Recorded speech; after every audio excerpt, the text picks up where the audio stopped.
Bonjour tout le monde, ici Luc Olivier de RPM en présence du Volkswagen ID4 2024. Et là, vous devez certainement vous dire « Ah, c'est ta voiture de la semaine ». Eh bien non, je suis au lancement de cette version-là et je sais que vous vous dites « Pourquoi tu nous parles de ce véhicule-là? » Il est absolument identique à ce qu'il était lors de son lancement en 2021. D'un point de vue esthétique, vous avez entièrement raison. La seule modification qui est apportée au catalogue, c'est que la version la plus équipée peut être équipée maintenant de jantes de 21 pouces. Pour ce qui est du reste, on est absolument identique à ce qu'on connaît et j'aime ça parce que je trouve que le design vieillit quand même assez bien. Là, c'est à l'intérieur qu'il y a des éléments qui sont modifiés qui, je trouve, sont très, très pertinents. Nouveau levier de transmission, nouvel aménagement au niveau du volant, c'est le même, mais on a retravaillé quelques boutons ici et là pour le rendre plus ergonomique. Mais la grosse nouvelle, c'est dans les versions avec la grosse batterie de 82 kWh, on arrive avec un nouveau système d'infodivertissement de nouvelle génération de 12,9 pouces qui est entièrement revu, beaucoup plus intuitif, beaucoup plus lumineux, beaucoup plus ergonomique. Vraiment, c'est le jour et la nuit par rapport à ce qu'on avait précédemment et il est surtout beaucoup plus rapide que l'ancien système. Autre grosse nouvelle pour les propriétaires du Volkswagen ID4, vous le savez, le fait que la bande inférieure ne soit pas rétroéclairée la nuit nuit énormément à l'ergonomie du véhicule. C'est un problème qui est maintenant réglé.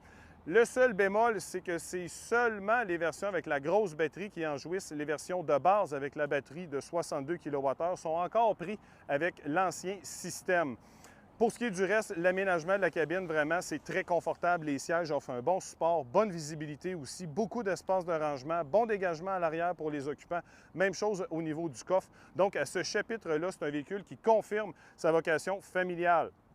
Les autres gros changements, c'est technique.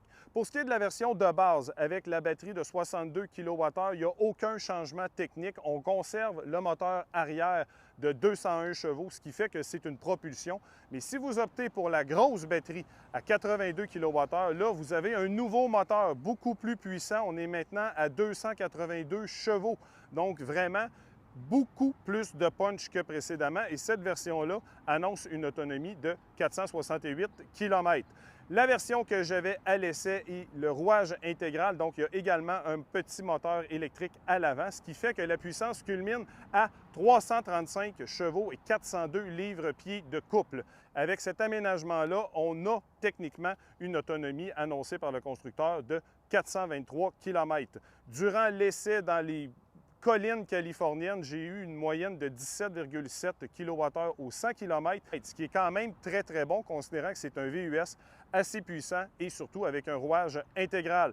Il y a aussi des modifications au niveau de la recharge. Il est maintenant capable d'accepter une puissance jusqu'à 175 kW. Précédemment, c'était 170, donc il y a un petit gain à ce chapitre-là, mais on conserve d'autres acquis, notamment une capacité de remorquage qui est jusqu'à 2700 livres.